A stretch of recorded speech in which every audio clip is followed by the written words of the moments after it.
Herman is a professor of sociology at the European University Institute in Florence, and it looks bloody awful, doesn't it?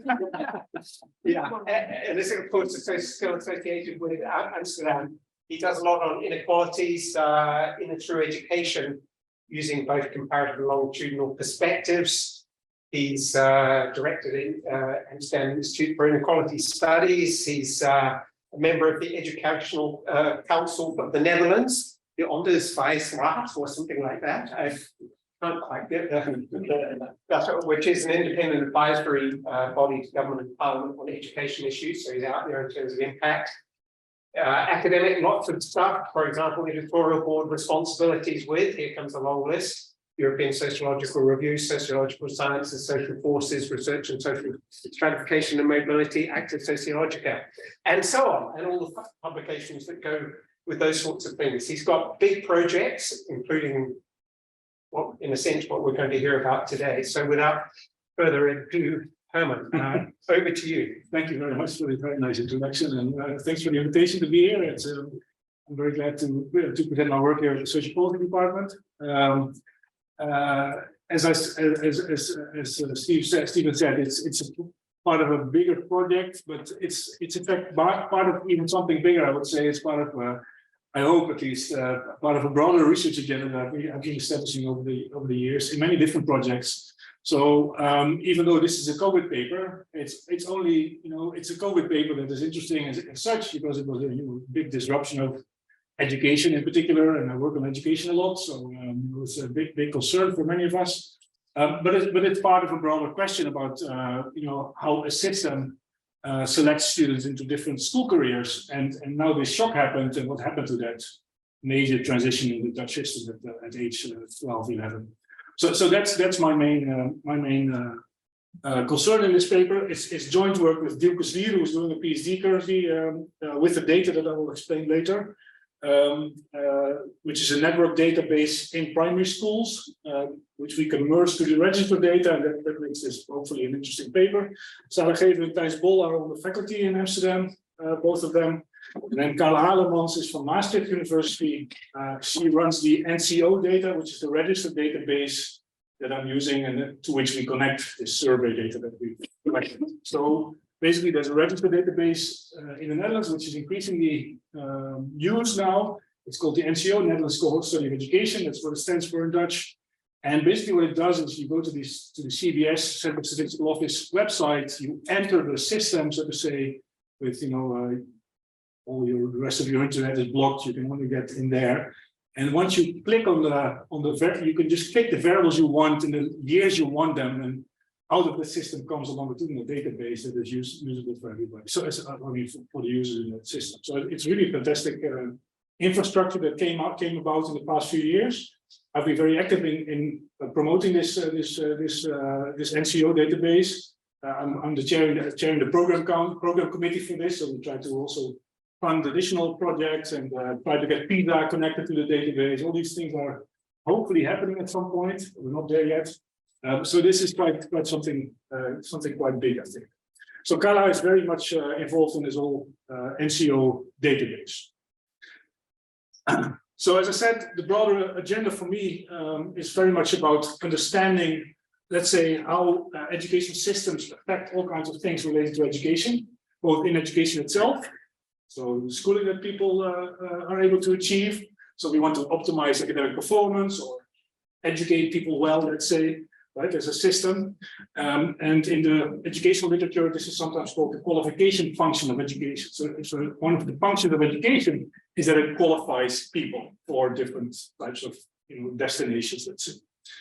A second task of education, or a function in this 1970s language perhaps, is the allocation function of education, namely that it should prepare people to leave school with valuable credentials and qualifications that make them easy to transition into the labor market easy. So that's an allocation problem, let's say. You might need qualification for that, but that's in itself a separate function. And a third function that has been, I think, totally ignored in most of the comparative literature when it comes to education systems is that education should also socialize students, at least that's what we hope from an education system, I guess, in the sense of getting people connected to society at large, which is not only to get a job, but it takes more than that. Let's say political involvement, being engaged with society, understanding politics, these kinds of, let's say, civic engagement kind of outcomes. So that's my broad interest. And within those outcomes, so you could basically look at these three sorts of outcomes. And education systems relate to those kinds of outcomes in certain ways.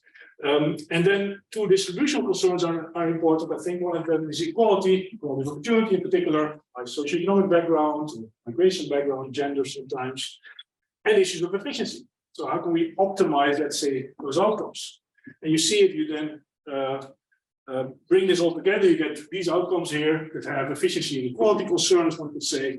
And then there's a whole range of institutional variables, let's say, that identify an educational structure in some sorts, such as tracking, issues of standardization, whether we have central exams or, I don't know, a school budget that is standardized or whatever it could be standardized.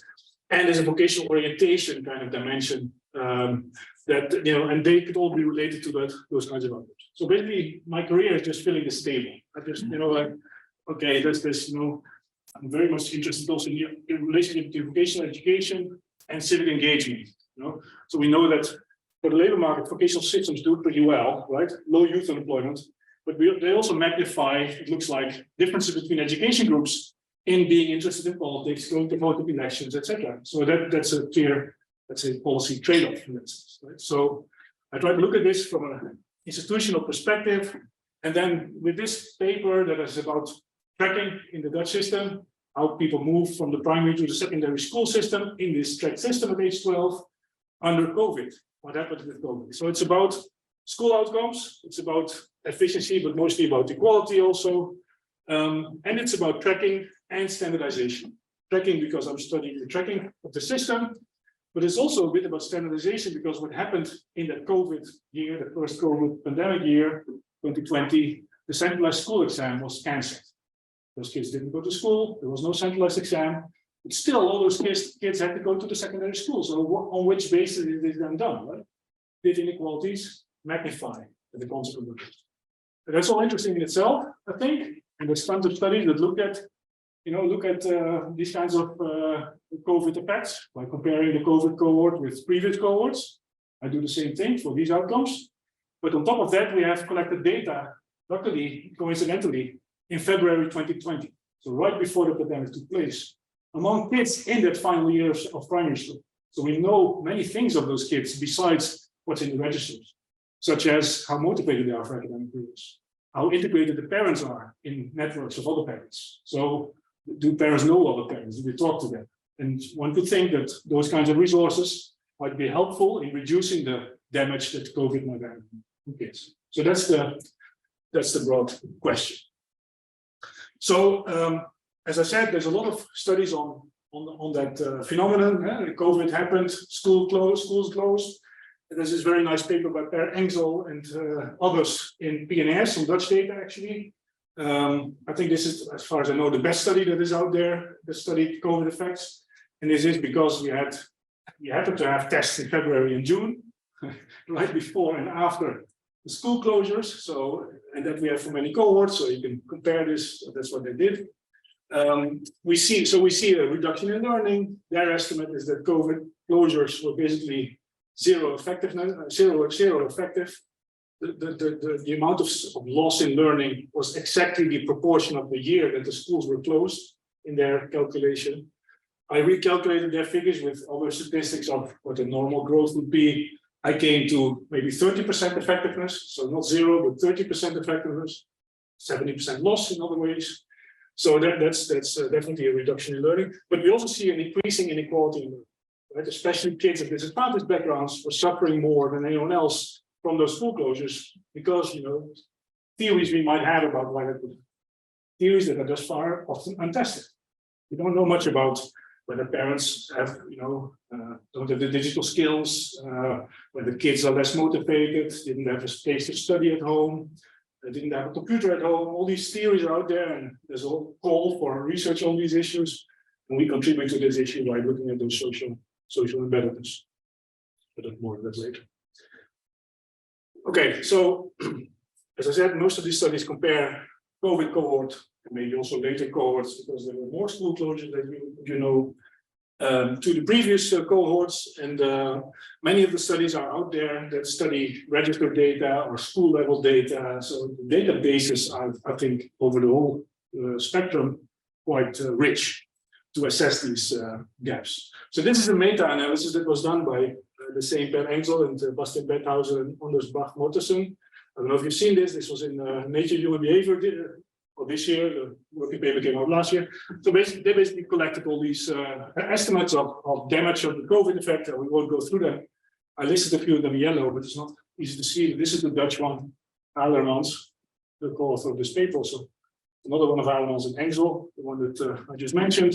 Those are Dutch estimates, and they range from -0.07 to -0.15 standard deviations of learning loss, so to say. Herman, just a clarification question. In this literature, what is the counterfactual here? Is the not closing the schools when I mean, we don't know whether the parents were sick themselves or So the best, as I said, the best study might be Per Engel, and all the Haarlemans papers do the same kind of design. I would say what they do is, so we have this test in February, school test in June. That is done. That's growth, let's say, is estimated for the COVID pandemic cohorts, when in the meantime, kids had been home, right, for 8 or 7, 8 weeks in the Netherlands, compared to the same growth in the previous cohort, in the same school year. So that's the counterfactual of the previous school year, had there been no COVID. And that's also how I look at it. So it's not the school closure effects, but it's the school closure plus the COVID effects. Anything, anything related to that pandemic. No, you're right. And that's, I think all these studies do these kind of things, but often they compare, you know, one test at the end of the school year compared to previous cohorts. The good thing about the Dutch data is that they had these pre-post tests even within the same school. That made it very interesting. But indeed, it's the total effect of what happened in that field. Average effect size minus 0.14, so this is 14.14 standard deviations, less growth than you would normally expect in the previous cohorts. And they estimate, you know, the average growth here to be 0.40 SD. And this you could fine tune for the Netherlands, and then we find indeed a slightly different estimate, but you know, it's 35% of the school year that is lost. So that's serious business. It's not a weak effect. So that's all there, and basically, this is another one. This for the Netherlands by Haarlemans et al. They write reports for the Dutch government on these bases, on these NCO data that I mentioned. You see that the inequality is the decline is decreasing. So the damage of COVID is weakening over the years for later COVID years. Yet we see inequality returning, reversing. So whereas there was more inequality in the first, so this is the first pandemic, the light yellow bars here. You see that with more higher SES, so this is highly educated parents, you see that the decline was less, right? So those bars get less steep downwards. But in the second, after 2 years COVID, those dark yellow bars, the pattern is reversed. So the children of more educated parents suffered more in the total over the 2 years than children of less educated parents. We don't know why, but it might be because there was an extremely big public concern about inequality rise, and you know, maybe schools have done everything to keep some kids more into the picture, losing sight of, let's say, children of more advanced families. That's fine. So, but again, we don't know if that's of course the explanation. So that's the literature, I would say. And then what can we do about it? What can we contribute to this literature? First of all, one downside of it is that most of these studies are on test scores. For obvious reasons, this is also very nice for the research design. But from a sociological perspective, for sure, if you think of the life course, what is more important for people's life courses? Educational attainment or skills? I dare to say that maybe educational attainment is more important. So I tried to find literature on this. I don't think there is a clear literature. If you have suggestions, I'm happy to hear it. Otherwise, we should write it. But it's interesting that it's not this kind of comparison. We know it in terms of inequality that it's more the skills than the qualifications actually. So Anushek has done things like this. So maybe I'm wrong, but it seems to be that qualifications are extremely important. The level of attainment you get, the people you meet in those environments, also the skills you get in those levels, of course. But education is more than just skills, right? So it's important to also look at transitions in the school career that are essential to build up a certain level of attainment. And in the Netherlands, where we select kids at age 12, this is one of those important branching points that we need to understand. So what did COVID do to that? Further, we don't know much about explanations. We know those very nice studies of the total COVID effect or closure effect. Indeed, it's more any sort of disruption effect. But why? What happened? Some call that we made for different theories that we should test. And one of them, or a few of them, I will discuss later. So that's the contribution of this paper. In fact, I was invited to write a commentary on this paper by parental. And so at the time, this is 2021, I thought maybe the effects are expected to be stronger in the primary system than in the secondary system. If you think of education, it's a bit simplified that it does three things. It builds foundational skills, it differentiates careers for school careers, let's say, and then credentializes people of different credentials to bring them to the labor market. If you look at the educational, let's say, career in that kind of simplified way, then of course the foundational skills might be more essentially disturbed by, let's say, not going to school. Whereas differentiation could still happen, and you could also still give people diplomas. There's a very nice experiment in France in the strikes in 1968. Eric Morin has written this very fantastic paper, and there was no loss. So schools people were given diplomas. Just everybody graduated, something like that, and nobody suffered from that. In fact, people benefited. So giving a diploma in itself is interestingly benefiting. And sociologists would know this because credentialization is an important aspect of education. So anyway, this was falsified because per Engel's study, the meta-analysis showed that at least from primary to secondary school, there was no difference. The effect was the same in their meta study. So I was wrong in my hypothesis. But in any case, I look at this transition, and then the transition has to happen. And there are schools, different levels, different tracks, and they need to be filled. So there's also that kind of reality that will force primary schools to allocate students in certain ways, even if COVID happened or not. So maybe the effects are indeed not so strong.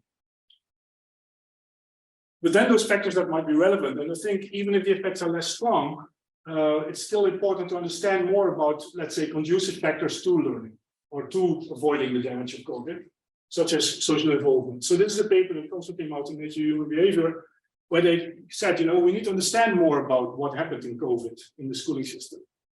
Does it have to do with the digital divide that I mentioned? Having a computer at home, having skills in your family to help you, but also more, infrastructural things in the family. You get support. You have a study place at home.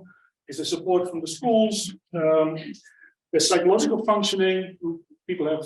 Students have self-efficacy, a very important driver of school success.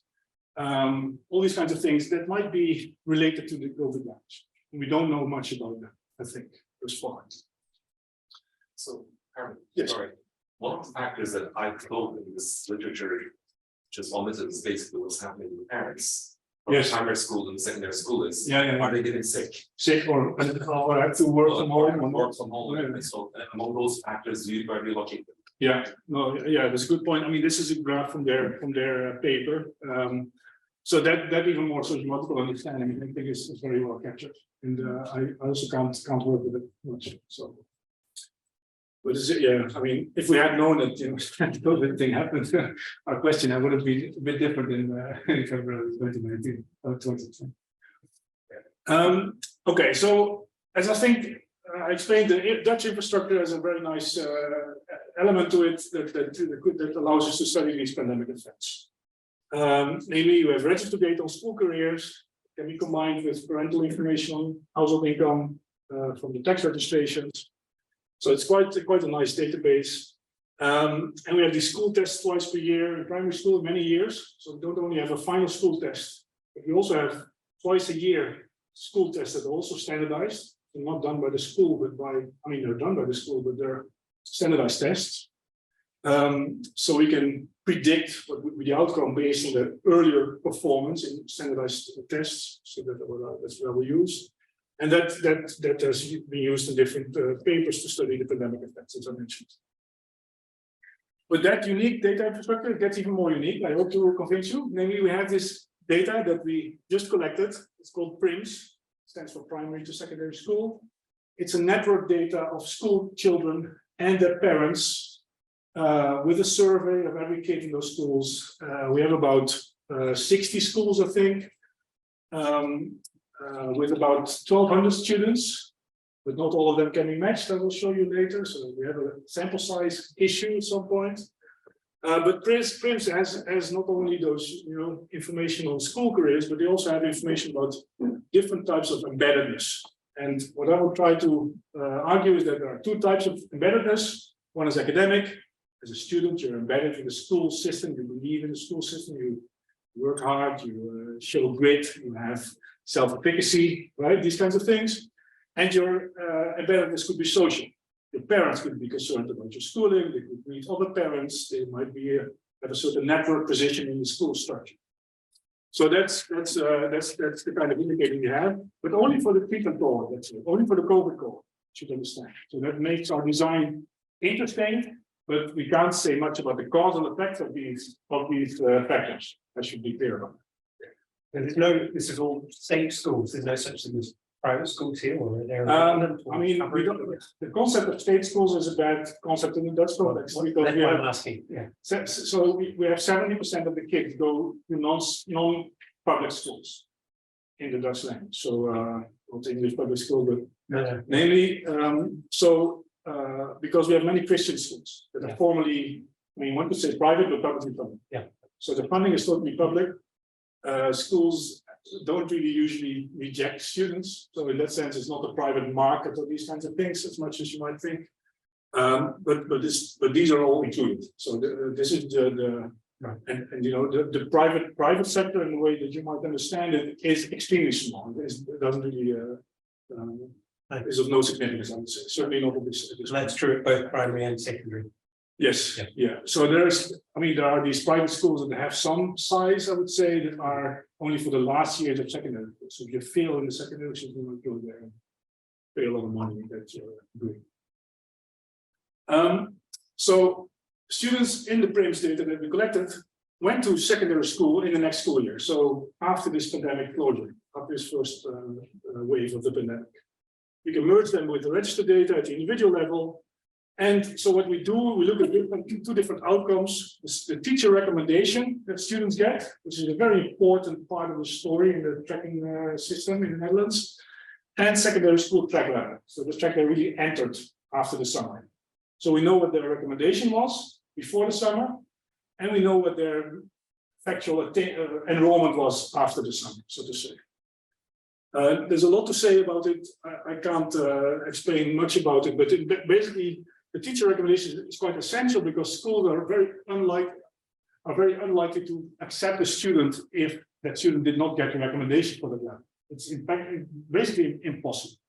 Can you just remind people of the tracking system in the Yes. Netherlands? Because I think it's changed recently, and I think there were several tracks. Yes, I will get to the number of tracks. Yes. So indeed, usually we think of our system as having 3 tracks. But we have at least 6 tracks officially, and we have also mixed tracks. So it in fact ends up in a categorization of 9 levels in my analysis at some point.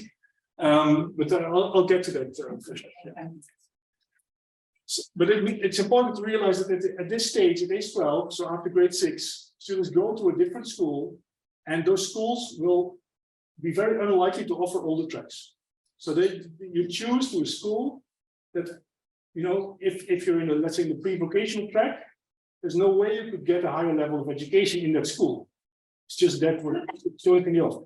If you go to the academic gymnasiums, the more selective, higher level schools, the classical gymnasiums, there are 32 of them, not so many, like grammar schools in the UK, maybe, Parliament and Wales.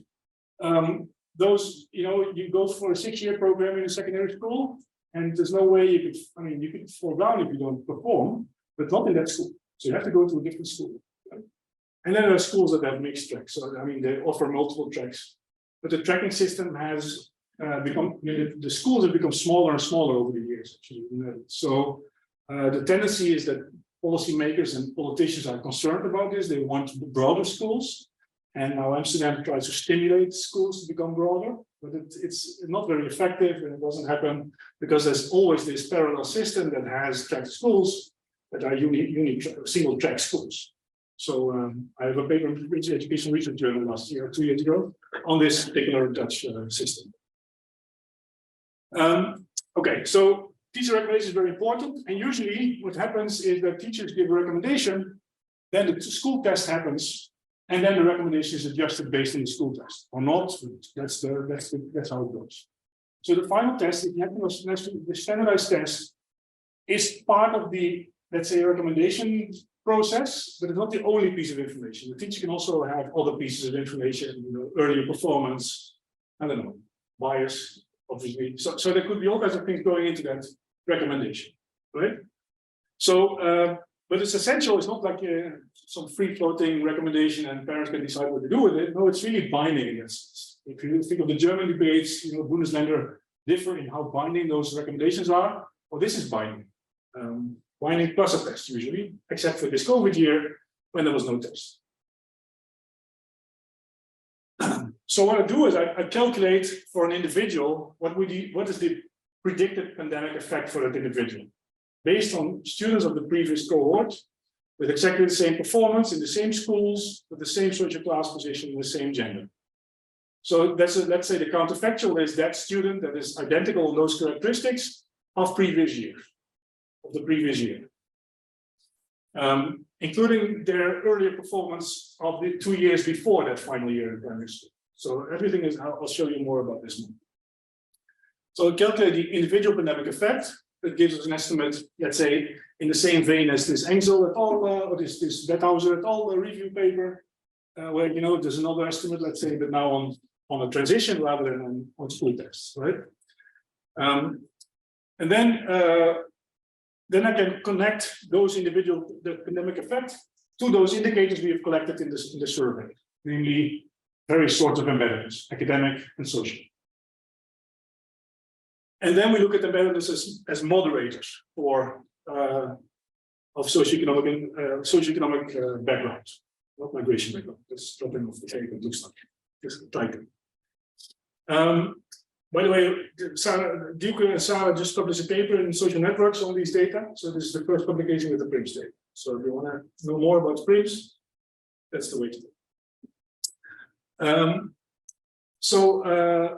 Yeah, it's a unique opportunity, but we should realize it's only the treatment cohort that has this data. So what we show about what we contribute, namely the effects of those embeddedness forms, are not causal effects in that sense, because I'll show you later why this is not possible.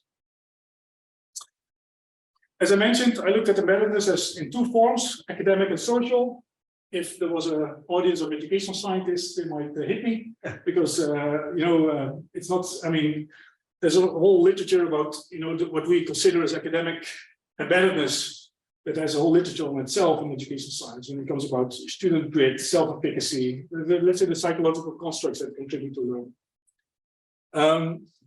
We have some of them. So we have self-efficacy, we have school motivation, and we have grit. This idea that you can do it if you just put yourself to it. And social embeddedness are about parents. So it's first of all parental involvement with schooling of the children. So whether they talk to the children about school and they're interested. Classical Coleman kind of social capital indicator, and the networks of the parents. So what is the position of a parent in a network? Because we have network data, we know which parents talk to which parents. We can calculate the centrality of a parent in the class. It's a central parent, centrality is high. If parents know other parents, that also know other parents. So within fewer steps, you get to each other, so to say. And in this massive pandemic disruption, it might be that having that kind of central position might be important to solve educational needs of the children, because you can find other parents to help you out with homeschooling. Can I just clarify the social embeddedness? I'm understanding it as two dimensions. It's both the amount of parental investment in their child and the parents' location in the social network. Yes. Is that correct? Yes, they're both what I call social embeddedness. Okay. And the reason why I show you is because both are related to this notion of social capital in schools. I don't know if the literature goes back a long time, but James Coleman, very well-known Chicago professor of sociology, with a double appointment in economics, which was parallel to Becker. So they were also close allies in a way. Becker was in economics and had a parallel appointment in sociology.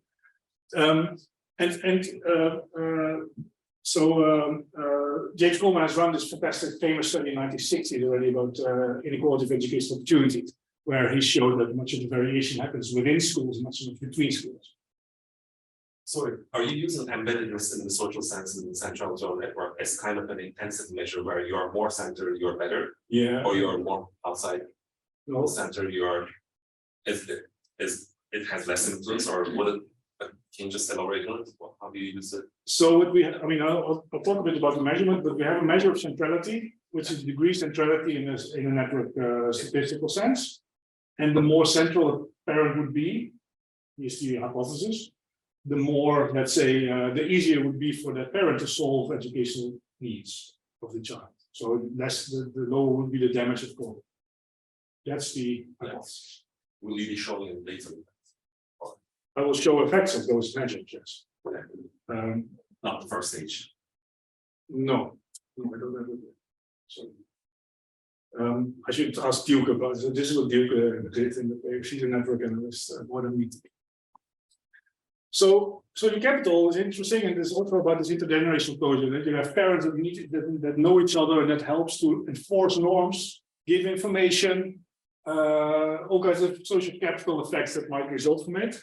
There have been two, let's say, quasi-experimental studies, or panel study within family, within people. And this is a proper experiment, and this is more like a within design that shows that in fact those effects are very weak. So the effect of parents knowing each other and having these dense networks around schools is not so conducive to learning outcomes. It looks like, at least in these studies, where descriptively there's this very strong, quite a strong correlation. So that could of course be sorting into the schools.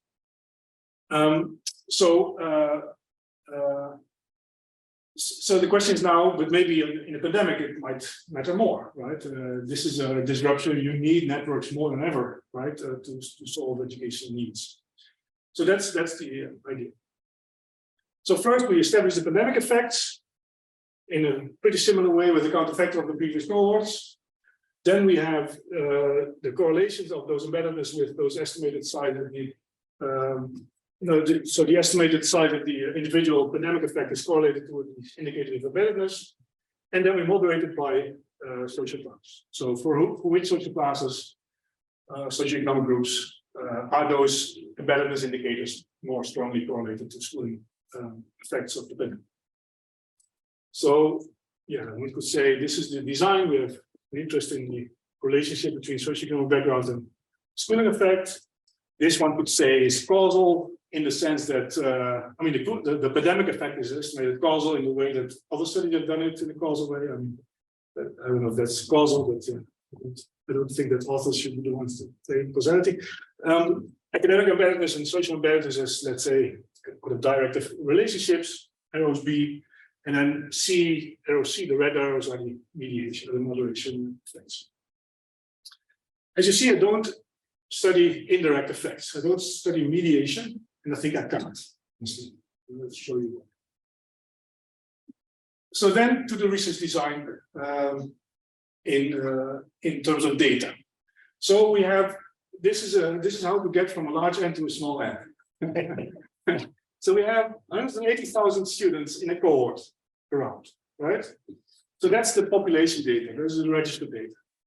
And we end with 400 cases. So that's what I'm saying. You know, we go down a bit later, but I'll show you why. And we might be able to get this a bit up actually. So now I just got an email yesterday. There's new data in the system, so maybe we get it. But let's see. So we have 180,000. Of those 180,000, we have about 50,000 who have test scores of the previous years.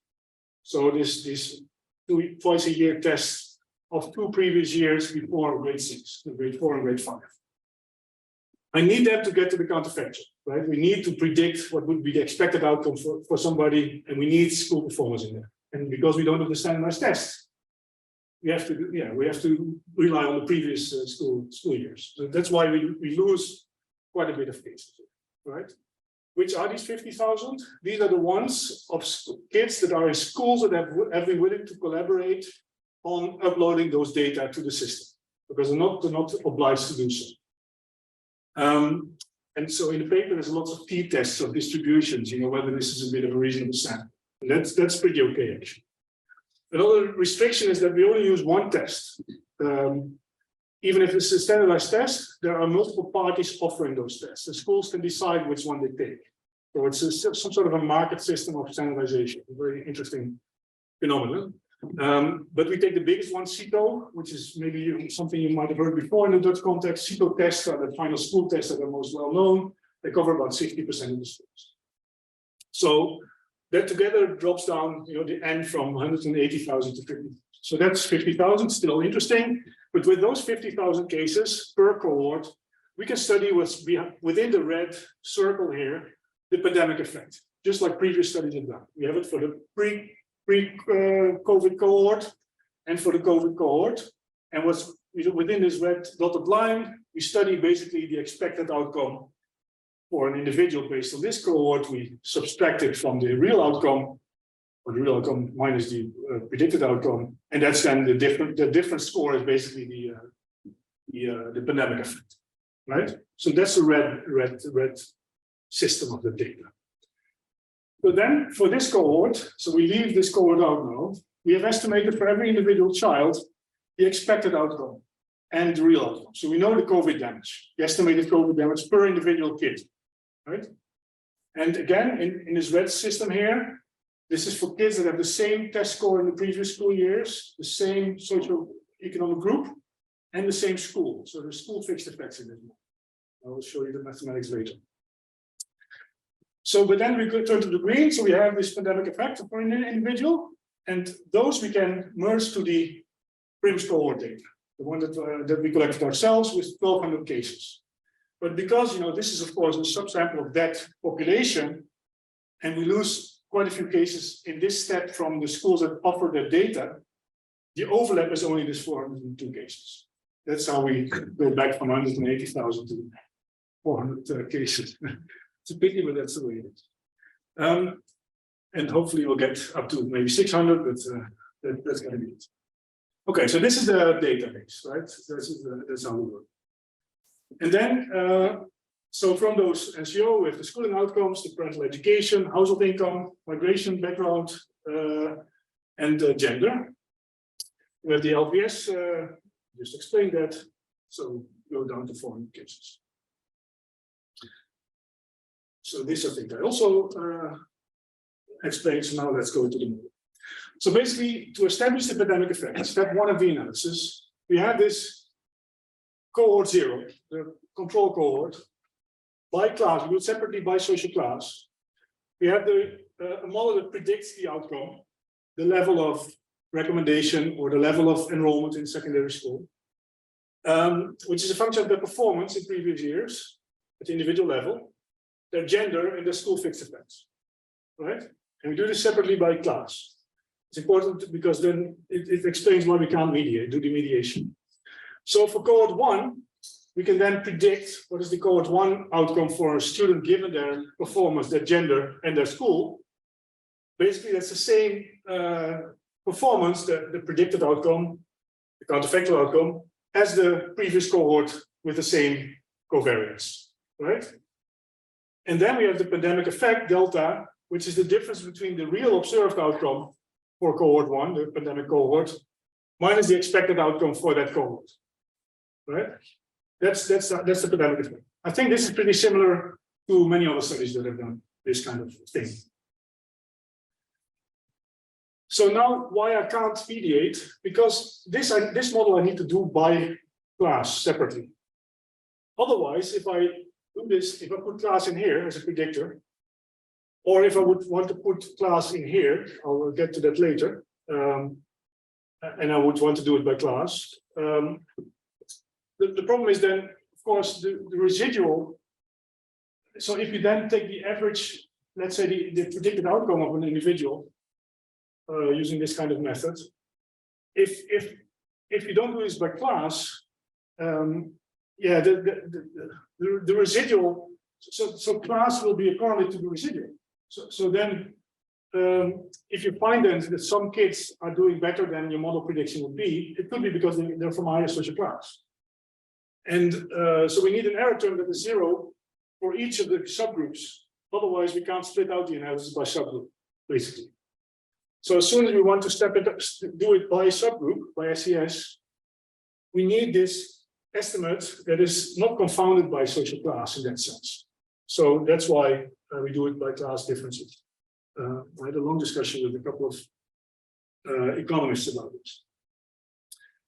So we have establishing the pandemic effect, we regress then the pandemic effect. Then we move SES to the right-hand side again. So because we then have only one error term with mean 0, which is fine. So we have this predicted pandemic effect, not by class, but then interacted with class as a predictor. And we basically know, we want to know what is the,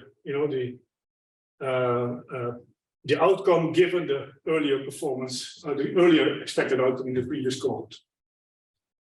And then we do that by SES, and then C is brought to the left-hand side again. Yeah, this requires a long discussion perhaps, but that's I think how we should do it. Then the track system, maybe it's hard to read, but so there are two different dependent variables, and I take the rank score, just 1 to 8 or 1 to 9. They are pretty similar, although this is a bit a mixture of all kinds of mixed tracks that students happen to be enrolled in, depending on what the school offers. So it's a bit more noisy, one could say. And then, so I rank these based on the performance of these earlier test scores. It's a rank score, nothing scaled, but just ranked on that basis. It doesn't really matter what we do in this. I mean, so there are some levels that are switched around from what would be the logical levels in the track recommendation. But you see that the correlation is not extremely, and certainly not perfect. It's high, but it's not so high that they're basically the same thing. It's 0.64 between those two dependent variables. Then SES, we look at the combination of parental education and household income. Basically, both can be low, both can be high. One can be high, the other can be high, more or less. We have math and reading test scores for grade 4-5 as predictors in this model. School identifier, academic embeddedness, I'll show you later. So we have measure of student self-efficacy, which is a latent variable based on several items. Student motivation, also latent, and grit. And social embeddedness are measure of parental involvement, again a latent variable on different items. And network centrality as the sociometric data of the parents' networks. So now the effect sizes, or the effects. This is just establishing the pandemic effect again on the register data. So this is like 50,000 cases about, right? Average overall students, we see a slight negative effect of the pandemic affecting track recommendation level of minus 0.02 levels. So this is very small. It's statistically significant because we have a large N. This, by the way, I'm not totally happy with these standard errors, I should say, because I do bootstrapping, but I should do bootstrapping in the whole system, and I haven't been able to get there yet. But at least there's some negative effect here, and it's stronger among kids with low SES, so low parental income and low parental education. And it's the strongest effect, but you also see a slight negative effect here, statistically significant among the highest SES. In the middle, we don't see much going on. And for secondary school track level, we see, I mean, check this, but this is really an identical effect. And then, again, it's a bit stronger at the disadvantaged group, but also at the second group, which is those without parental college degree, but with a medium income or higher. So let's say parental education seems to be more important here than parents' income. Is this fitted from a linear model or a non-linear model? This is from a linear model, yes. Yes. So the ranks are is a continuous variable. Yes, yes. And this is another thing that I've been thinking about actually, because you get predicted outcomes that can be. Yeah. Okay. So that's another thing that I'm working on actually. So, sure. So then what I also try to do is to get it connected to this literature out there of all these standardized effects. I try to also estimate this effect size in standard deviations of this rank score, just to replicate, let's say, the effect sizes that we see in that literature. And then you see two, remember it was minus 0.14 in that angle study, the average effect size on test scores, and here it's, at most half. No, 0.14, yeah, no, 5% of that. It's extremely small. So in effect sizes, the effects are not so large, mostly. By the way, just as a check for the data quality, we also looked at the pandemic effects on the background on these outcomes by data set. So if I look at the PRIMS data, so the whole 1,200 cases relative to the registered data, the gaps are in fact very similar. So that's reassuring that that sample of 1,200 is not so bad relative to the 50,000. So now the results of the embeddedness variable. So these are the regression coefficients of efficacy predicting the outcome given earlier predicted outcomes, right? That was the model. So to go back to the here, this model, we look at the expected outcome or the real outcome, controlling for the expected outcome based on the cohort on the previous cohort, not by C because C is in here. And we have then those embeddedness variables as the main interest of this model. So this gives us a coefficient. These are pretty much standardized effects standardized in units of standard deviation in the X variables, predicting levels of attainment in those scales. And you see that this is positive for efficacy, motivation, and grit, but not significantly. Grit is not so important, it looks like. Meaning that efficacy and motivation have a positive correlation with the difference between the observed and the predicted outcome. So the damage is less if you have more self-efficacy as a student or more motivation. Social embeddedness, parental involvement is also quite strongly correlated to the outcome. Significance level is about bordering 5%, one could say. More important for the track recommendation than for the secondary school track. And then, so that's, and this network centrality is not so much important for students' damage, so to say, which is in itself, I think, important information. Zero effects could be interesting, actually. So now we do it by SES, and we only took the lowest and the highest group, so the both low and both high as social background, income and education of the parents. And there we see that the effects are a bit stronger for children of less advantaged backgrounds. So they benefit more, let's say, from a bit of from more efficacy and more motivation. Whereas social embeddedness, parental involvement is very similarly correlated to track recommendation across these social groups. And network centrality is more important, it looks like, for children of disadvantaged backgrounds.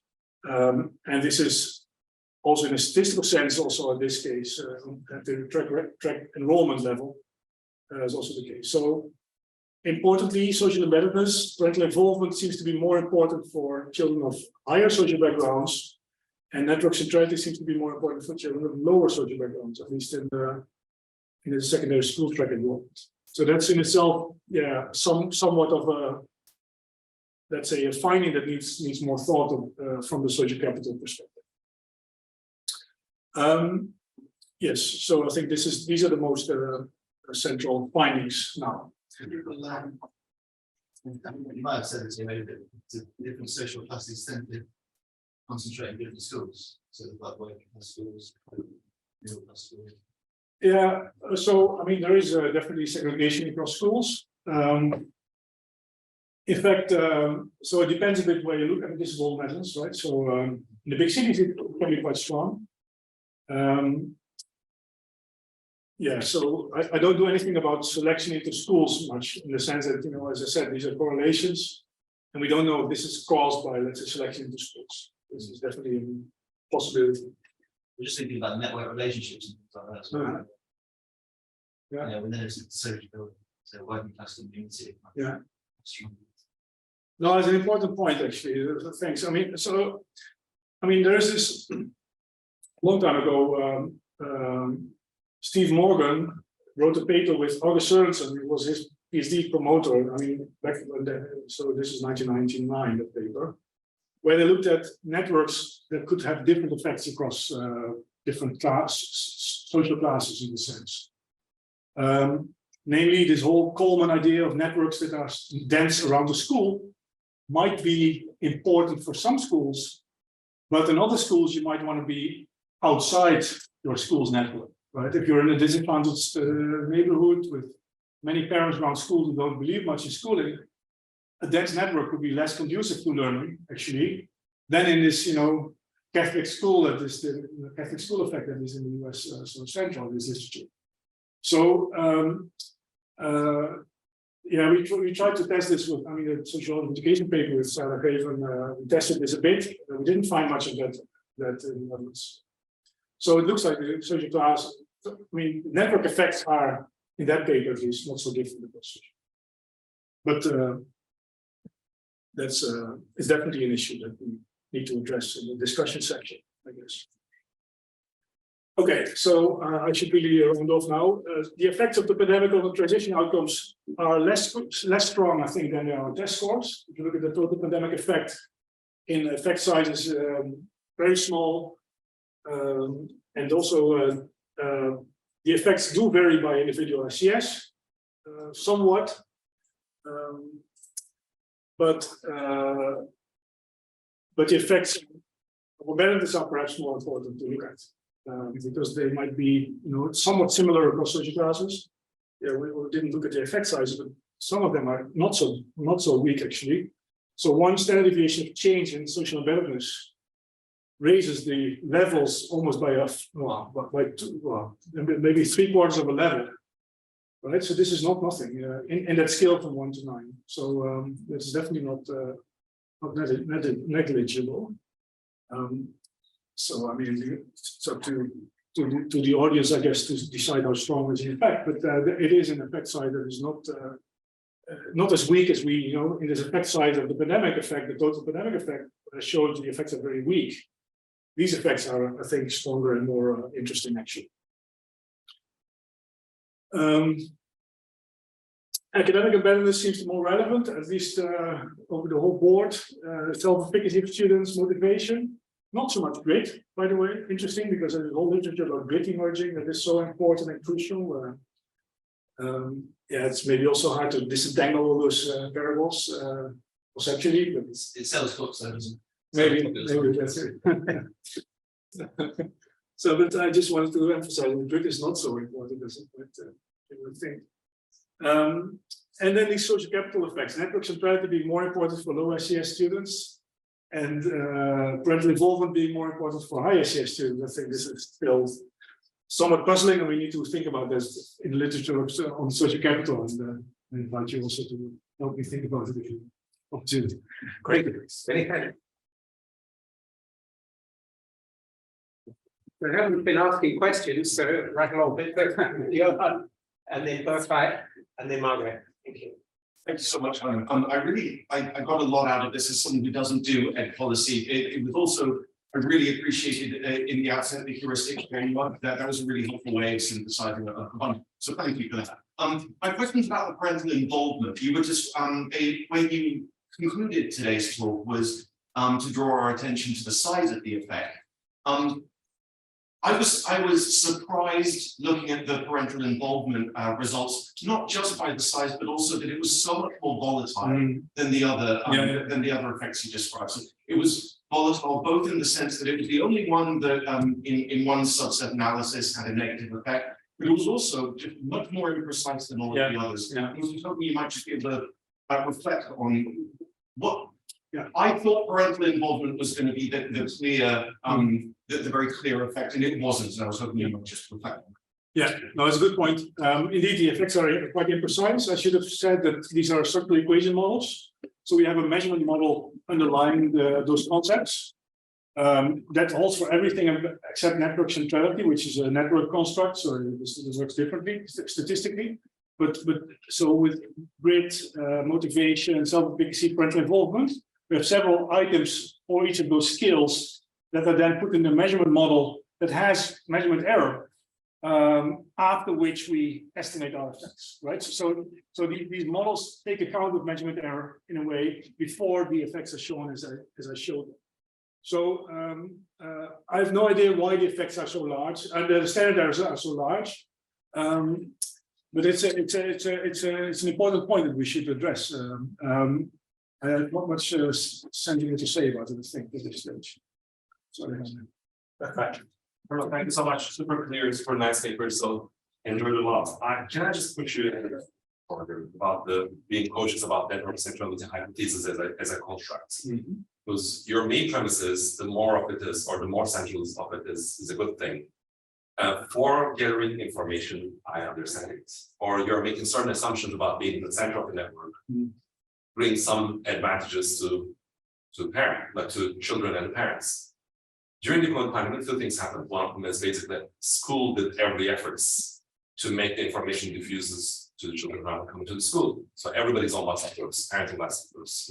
So it didn't matter who is the WhatsApp organizer once the information reached everyone. Yeah. The second thing is basically, like in my daily life, I got two kids in school. Like part-time moms are the network central, not the full-time mothers. They are organizing this week, literally Turkish week at my children's school, and organizing food. And the Turkish mom, my wife, is not participating because she's working full-time. She's not in the central of the network. So that entire hypothesis can only work in the part-time paradise in Netherlands that we know, where the moms are directly involved probably on the schools, and a disproportionate amount of mothers compared to any other country are working part-time. And I was wondering whether this is kind of a flawed construct at the beginning for that point of view, where the centrality matters or not, is something that we need to think a bit about in the pandemic context. And also when you think about the overall pandemic effects, in addition to school closure effects, how that actually plays out. Yeah, and also finding that in the high school, like once you split your sample among secondary schools, where you find some effect for network centrality, right? So that's the only place where actually we find such a significant effects for network centrality. And that's very hard to think about what it does as part of for the parents to be involved in the high school. And because it's the COVID effect, in addition to school closure effects, are the parents that are more embedded to other networks, but you only capture whether they are embedded to the school network. You have partial information about the network overlaps. You only capture the networks that are affiliated to the school, but maybe the parents are part of much bigger networks outside that we don't know the total network. Yeah. I mean, these are very good points, I think. So I want to give a counter example of how effect network centrality could still matter, in the sense that your example of having a WhatsApp group that reaches everybody, I think it's not true, actually. So, and to illustrate this is a very nice anecdote of my daughter, who was a volunteer in helping kids in the pandemic, in the schooling, get schooling done, let's say. And after 2 months, she discovered that the kid has never been online in the school environment. So really at the end of this whole closure of 8 weeks, the kid had never been, kid from Turkish background actually, parents didn't speak Dutch very well. This guy has never been online in the school system. School didn't take action. So my daughter discovered this, and what was the case? They had a Turkish keyboard at home. That was the reason. They couldn't log in. It was as simple as that. So my daughter called the school, they got a keyboard, and everything was fine. But so it just illustrated. I don't think it is true that everybody was equally connected to the school system. Does it make it binary, whether you're in or not, whether than intensely or central? No, in the rest of the set is, I mean, I think these are important comments on the network. I mean, so the network outside, that is definitely, I mean, it's interesting that we find it there, but of course it's measured at the primary school level, right? Network centrality is measured at the primary school level. So those kids of parents who are well integrated are more likely to make a higher step in the track system compared to what you would have expected on the counterfactual. That's all we know, but it is not surprising to me. I think that the parental involvement might be more relevant in the primary school system. Why SES children? Because there, this parental involvement is, I mean, this teacher recommendation process is so vulnerable to bias. Certainly, if you can't, if there's no centralized test to adjust it, that any parent who's connected to the school will get that child will get a benefit from it, right? And now even more, given that we don't have a centralized test to counter that. And we know from other studies that the standardized test reduces the parental influence in that sense. Right, thanks. Okay. Yeah, thank you very much for the presentation. Actually, my question is really related and it's more of a clarification. So you already said a lot to answer it. And you probably said it in your presentation, I missed it, but I don't really grasp the difference between parental involvement and network centrality, because it's the two sides of the same coin, which is parental involvement in the child overall. And I was wondering whether those two would actually picture a way of answering question about parental involvement that would differ in surveys per socioeconomic background. So just different parents would be answering different questions about parental involvement differently, but actually the involvement would be kind of the same. I don't know if it makes any sense. It's just in terms of the question that I asked to the parents, Yes. with how do you calculate? So first of all, I should have made more clear that the questions are asked to the children. So we ask the children how often they talk to the parents at school, whether they know what the latest grade. I mean, these kinds of questions to the kid, and also the network measures are asked about the kids. So we only know the parental networks if the kids are able to express it. So we ask, these are the list of your classmates. With whose parents do your parents regularly interact? Talk. That's how we ask them. So we know for each of the kids in the class whether their parents spoke regularly with each of those other parents.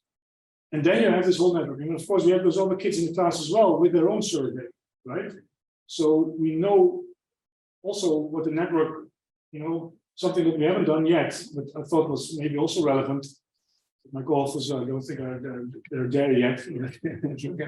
is to weigh the network also by some other traits like parental involvement. So if you have a network that is dense, it's interesting, but it gets even more interesting if that network is dense plus has many people around it that are also concerned about their education. So I mean, the weight of the network is something that we haven't really explored much at all. I think that could be quite relevant. Sonia, Isabel, Thomas. I was also going to ask about what's that. Isabel, please. So whether you call it social embeddedness or networks, we know obviously I think that parents matter in terms of outcomes. But I was interested in whether you thought about social embeddedness in terms of friendships. So obviously the age group you're focusing on is quite critical in terms of going from primary central school. They're developing a new set of friendships, and it's a critical stage in children's social development as much as their academic development. And I just wondered whether, to what extent, so obviously the pandemic massively disrupted that social development because they were not embedded within schools to form friendships in the way that they would have done in school. But how did they navigate developing friendships in that context, and to what extent did variation in that sort of social embeddedness impact on their outcomes? I'm just interested to hear what your thoughts are. So I mean, so first of all, about the transition, there's this sort of paper by Duke Smear that she just published in Social Networks is about friendships and how they structure the school choice in the secondary school. So whether friends stay together, basically. Something that is also obvious as a hypothesis. We haven't looked at the network of the children so much in this paper. Would be to see. I mean, one could say that to be, let's say, a bit an outcast in the group is less damaging in the pandemic than it was in other times, right? So, in fact, you might in fact, suffer less from the pandemic if you were less centrally positioned as a child. So that's that. How kids navigate the friendship, that itself we don't know. Of course, we only had that February questionnaire. Of course, the data project in itself was a failure in the sense that we intended to do something different with the data. We would go to the students back in May after the final test, and then see if friendships change if they have the final test already before they go to secondary school. Couldn't do that. We have to do it. We had to do it the year after. So we have now 2 cohorts of data actually. So there's all kinds of things to do within those cohorts about how friendships are chosen, but not so much a lot of dynamic friendship data. In high school, we went back to them again, so the secondary school. And then we asked ego-centered networks. So we have some information about whether they still have some friends of primary school in their school. But that's less strong in a network sense. We don't have full network data in the secondary school because these kids spread out. But yeah, so for me, the whole idea of being, let's say, a bit more isolated as a student, as a kid, might in fact be less damaging if COVID happens, because then you're on your own anyway, and people who are more central might suffer less in that sense, might suffer more actually in that context. But that's something we haven't looked at. By the way, there's another project in the PRIMS data that is explicitly looking at before COVID happened, when we made the plans. That is explicitly looking at student well-being and their friendships and bullying in classes, and there's a whole range of variables that are also in that data set. There's more of the Groningen team which we collaborated with whom we collaborated. So we didn't want to touch those variables in this paper, but one could test these claims about, if a student is, let's say, doesn't feel well in the class, before the pandemic took place, maybe the student finds it somewhat of a relief actually not to go to school, right? So all those things can be answered in the same kind of descriptive way as we did here, but we haven't done that. Yeah. Thomas, please, and then Adam. Thanks, Herman. Lovely. I was when you presented, I'm going to look at two moderators, academic embeddedness and social embeddedness. I was thinking, that's neat. 2 dimensions of the of context that people are in. And then you showed us the arguments and social embeddedness. What's kind of the social context that people are in? I think academic embeddedness was not the academic context, it was individual characteristics. So I was wondering, maybe took a little bit away from the neatness of but it kind of drew my attention to kind of thinking about what about the academic context that students are in that might if schools provided more or less help in this situation. Wouldn't think it's kind of captured in a school fixed effect, but it's reduction in the effects. Do you have any knowledge about if there's some of the variation in what schools and So I mean, the thing is, this was collected before the pandemic. As I said, we had a 3-wave data collection in mind: February, May, and the next school year, October, after the transition to secondary school. I think October. May fell out in his first year. Then we went back in October, but this happens with data collection. We were going to ask for their contact details in May, if we didn't. So we had to go back to the schools, ask them if they could fill in a questionnaire of one question: what is your, can we approach you? What is your email address or your phone number? So we did try to get it. So we have some data in October of that first cohort. And of course, then the pandemic happened. So we asked some questions about, whether they had a computer at home, but also their well-being.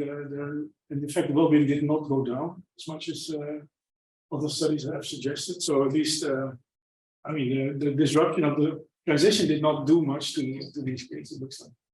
But whether schools have done things, I don't think we know that much, mostly. So Thijs has collected Thijs Bol has collected different data on parents. So he collected data in an existing panel survey, like one of these internet panels, where they asked about, to parents whether they help the kid when the school did things. Those cannot be merged to the individual application. It's Adam. Not at all. Yeah, I mean, the answer to my question might be in your slides, and might have missed it. Just going back to the sort of network stuff again, and you know, when you said you're sort of asking kids if their parents speak to each other, right? That was measures, wasn't it? And I was just kind of wondering whether parents kind of gravitate towards people that are kind of similar to them, you know, have sort of similar values. So it might be the case that I'm just like, it might be the case that you have networks where parents put a large value on education, networks where they don't put much value on education at all. And that could average out. So Yes, you think that networks are not very effective. You know? No, it's a good point. It gets back to my previous point in the sense that, you know, we could put weights on those network ties, right? And those weights, like the ties could have a weight that is a function of, let's say, you know, those same questions about parental involvement. You know, if you're in a network with a dense network with all these parents being, you know, being involved, that's a different network than, you know, the same dense network, but with less. So it's definitely something that I think we should be working on. By the way, the networks are indeed structured in this data set. So the paper by Duke in social networks shows whether, you know, kids, the networks of the parents are segregated by SES. So that is definitely true. No, this is the kids network. So kids are friends with other friends who have a more similar social plan value, even within those primary schools. And given opportunity structures to meet other sort of control for the structure of the plans. Can I talk about a bit of modeling stuff? So going to revisit a bit about, so your outcome variables, if I understand them, is that you've labeled them 1 to 9, right? Yeah. And you just treat that as your outcome variable. Well, I guess, are they ordered? And I mean, you said there was a sort of audit, but I don't, and that may be the way in which society sometimes treats them. Vocational, academic, wonderful, but you know, you wouldn't say that in Germany necessarily, for example. So there's a whole issue about thinking about that. So it leads to whether or not should you treat them as this is, you know, ordered categorical, non-ordered categorical. I don't know whether it makes any difference, but I think it'd be certainly worthwhile looking at, and that would allow you to have non-linear effects, which would be, they might be important here, particularly. On the right-hand side of the equation, coming back to the point about whether or not school fixed effects do the business or stuff. I mean, the thing about school fixed effects is that they just only intersect shifters. And I think if you put it on some of what people have been saying is that, you know, there will be systematic heterogeneity in slopes. You know, so you're even in your original pandemic model, you know, the coefficient on P and the coefficient on G didn't vary across the schools. So where on this homogeneity, you know, for example, by school district. I noticed you did say at one time, Amsterdam is trying something. So there's something in the Dutch system about heterogeneity that, you know, matters. So I'm just speculating again. Anyway, so in terms of avenues to explore, those good things. And by the way, I've never seen 83% confidence intervals before. Observation. No, I think that's serious. No, I mean, yeah, I think these are all. So it's a good point to that I can do that. Actually, I think I might be able to do it to get to the heterogeneous effects. Either in called interactions. Oh, in that way for sure. Yeah. Right? I think I can do that actually. Yeah. Or in a random effects frame, but I think even in interaction terms we do. Yeah. Well, yeah. And if you're using multi-level models, it's just random slopes. No, but I wanted that fixed effect. Yeah. So in that sense, but in the fixed effect frame, I think it is possible. Yeah. Good point. And then about this ranking score, yeah, that's what. So I think the value is that we have this fine-grained measure of, so not just the 3 levels that we. No, I understand. Even still, but even that, with a 9 level or 8 level, you could definitely do a different kind of modeling. So what I was thinking now is to get some sort of a average predicted score or something, right? Yeah. So you have the chance to be in a speech category from like an ordinal logic model or a standard or a stereotype logic model. So you can vary so you leave out the proportional assumption, you can do that. Get one estimate basically per category for probability, summarize or take the average of those and then you get an average score. Yeah, it's what people have done in the intergenerational occupational mobility literature. Sometimes they've attributed average earnings per occupational class and yeah, but I wouldn't want to use measured skills or something. So I'd rather do a non-linear model that gets predicted scores, and then those will fall within one time, rather than 12 and something. Lucinda, last question. So going back to your question about the network effects being more for those from your low group rather than high group, and you seem to think that was surprising, but isn't that where you'd expect the benefits of centrality to be for those with lower socioeconomic position? They're going to benefit more from having a diverse set of people they can call on. So it seemed intuitive to me rather than surprising. Yes, for me too, but also for the other ones, and then I didn't find it. So that was the most surprising to me. So my feeling was that any of these measures would be more important for low SCS families. Oh, okay, yeah. Because that's where you need them, so to say. Although, but that wasn't the case, right? So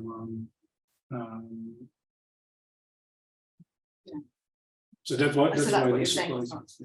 Maybe it wasn't explaining myself. But the other one was about the nature of the network, because you're getting children to measure it, and these are not particularly old children. And you say you got them to measure their own network, so I'm sure there is a difference between them, but in many ways what you're measuring probably is the children's networks as much. You're calling them the parents' networks, but you're actually calling them the children. I mean, you're calling but you're actually measuring probably the children's networks primarily. I mean, the question is, do kids know whether their parents talk to other parents? Exactly, but they know whether also if they're not friends. They know whether they hang out with exactly. They know whether they hang out with Jack, but they don't probably know whether if they hate Jack, whether their parents speak to each other. And that goes back to the point about sort of a bit about weighting, whether it makes sense to weight not necessarily by the parental involvement, but weight by the children's characteristics. So if it's the children's networks that somehow that you're capturing, but then it may be relevant to the children's own previous test scores and so on. So that's what's going to matter for other children's characteristics. Yeah, I mean, one could do the same exercise for children, and then could put weights on those networks. I think what I take from this discussion for sure is that weights might be important. I'll bring it to my co-authors and convince them again. But also what you're interpreting, I mean, it seems quite a push to say definitely parental networks. I have to think more. I mean, we have the children networks too, right? I haven't looked at them yet, but we have that. So we get to even explore this a bit more, actually.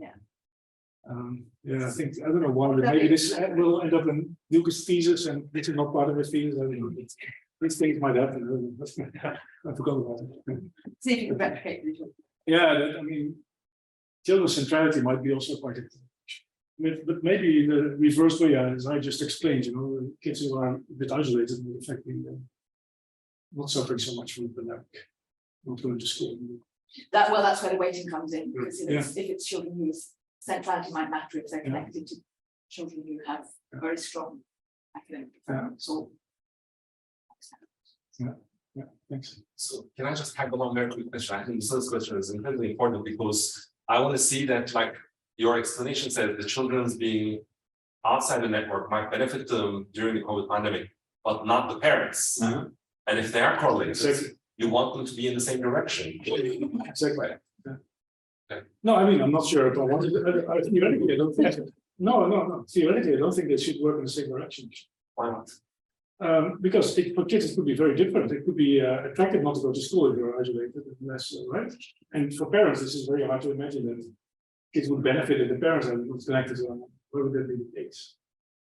If the networks are correlated in the same direction.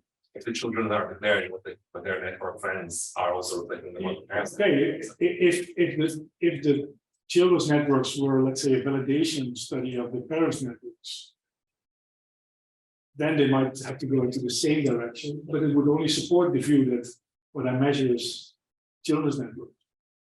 Right? So, I think so, if I understand you well. If I'm just stepping back children's networks with my parents' networks data, I would get the same results if I asked children about their own friendships. Right? But it might work if not differently. I would think. Anyway, it's a good, definitely good point. Thanks very much.